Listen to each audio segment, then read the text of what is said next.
Oh, hi. I'm going to tell you a story which is one of the memories I've got from many, many years ago. I grew up in Jakarta in Indonesia, and Indonesia is hot. About 35 degrees is quite normal. Jakarta is right on the equator, and what is funny is that when you are on the equator, day and night changes in 3 minutes.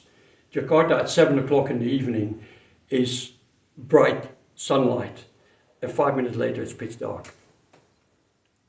It's absolutely fascinating.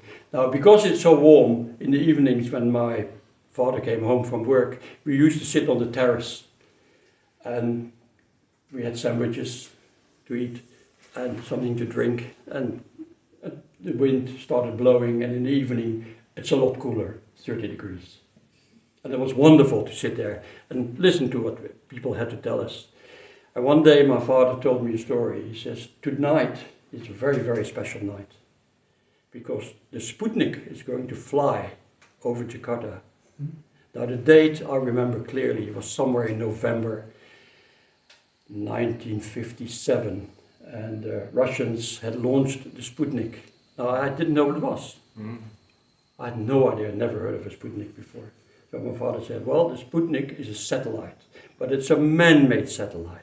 And it's a big ball with a diameter of about a meter, 1 meter 20. And he says, when it gets dark, you will see the Sputnik because it goes around the world, right? And it will start there, and it will fly over Jakarta, and you will remember that for the rest of your life. And he was very right. So when it got dark, I was just watching and watching and watching, and eventually we saw this bright, absolutely bright ball. Now, that I couldn't work it out because it looked like an enormous light bulb. And there was a good reason for that, because the Sputnik, this big ball, was made of something very shiny material. And the sun was shining on it, because although it was pitch dark where I was in Jakarta, right, the Sputnik is far up. So the sun, which was disappeared behind the horizon, was still shining at the Sputnik. And it was just enormous. It's just hard to believe that this thing was so high up, and it was only a meter in diameter, and it looked so incredibly bright. So the Sputnik arrived and flew over our house, and it probably took about 8 minutes, and it disappeared. And that is my story.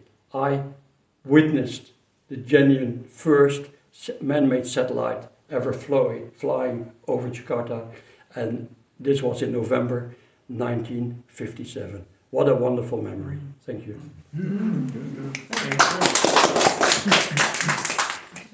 Okay, there you go.